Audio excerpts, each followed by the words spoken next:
just got done doing a little changeover. I bought this residential faucet, kitchen faucet from Home Depot. It's their version, Glacier Bay.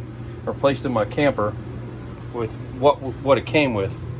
The sprayer nozzle, the switch went bad. It would get stuck and it was a pain in the neck. So I wanted to switch it out.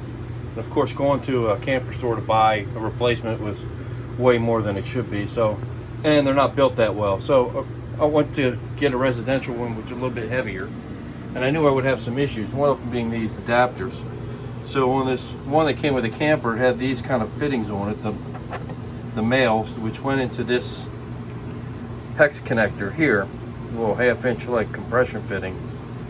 So the residential version comes with a female 3/8" connector, so it's different.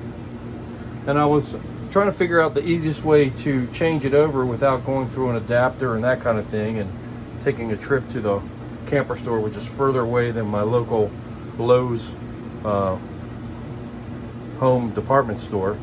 So I decided I was just going to cut the PEX tubing, because I have plenty of it under there, with a tube cutter. And I just put in Sharkbite fittings, which worked with PEX. And it works fine.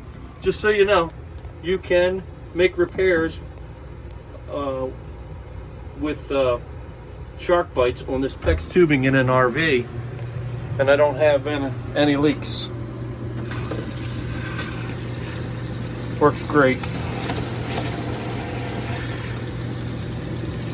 There you have it.